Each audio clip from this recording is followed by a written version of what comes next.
So, ayan po.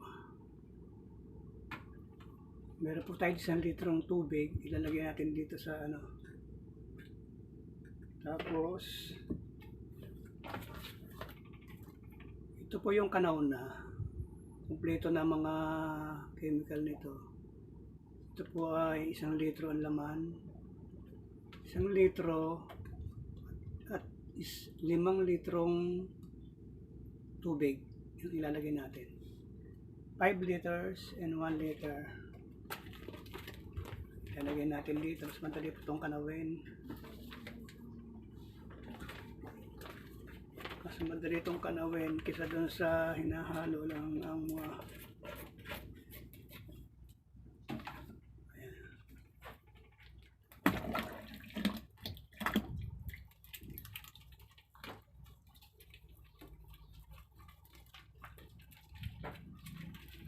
simutin lang natin maigi.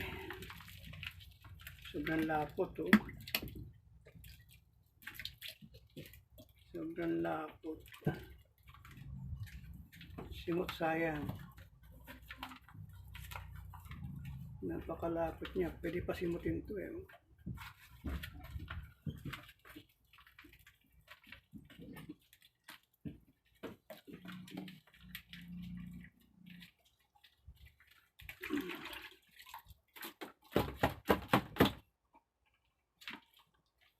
Dami pa. Sayang. Ayan. Haluin ng 3 minutes. Halo. 6,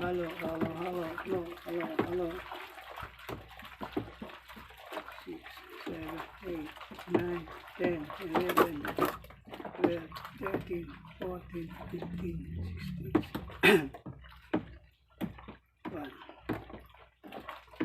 Haluin lang hanggang sa lumapot. Pag malapot na, pwede na ilagay, lagyan ng takip, tapos 2 hours bago ilagay sa bote. Within 2 hours lang yan.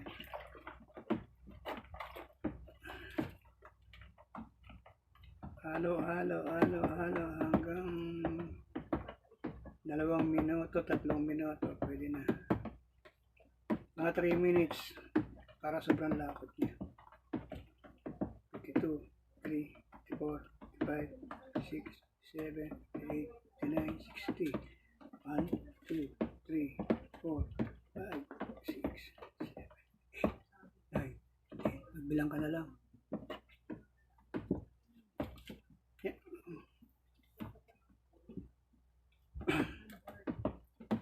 Pag sobrang lapot na, pwede nang ilagay sa tabi.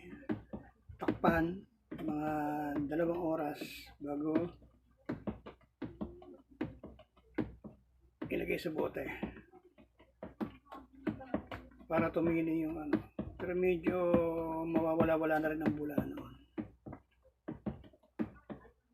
Kailangan tumiling muna yung ano, saka mawala yung bula. Sa loob ng 2 oras meron pa siyang konting bula pero pwede na ipasok sa bote.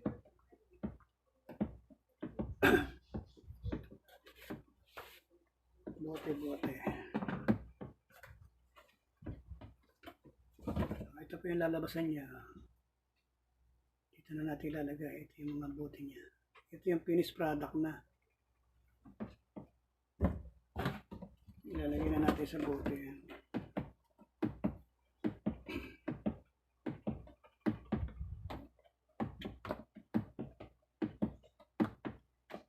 Ito lang, haluin ng haluin.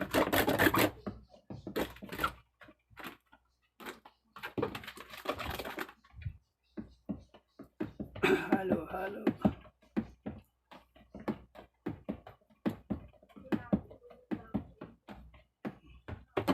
Para kapag naghalo ng ano ito yung kalamay,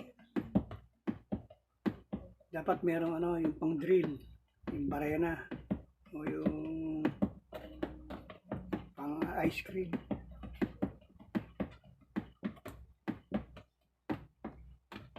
Siya dumabula.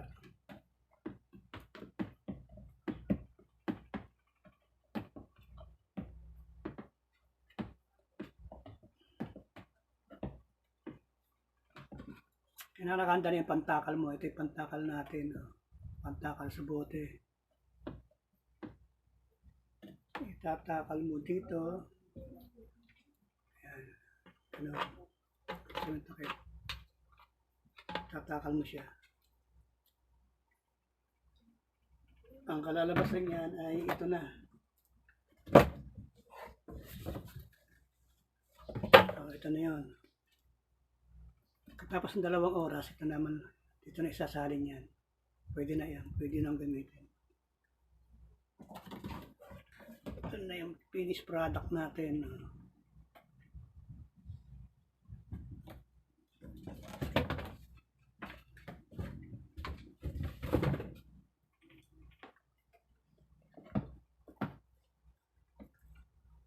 Okay, pwede na. Iwanan natin ng 2 oras bago isalin. Thank you. Thank you po. Maraming salamat sa inyo mga nanonood.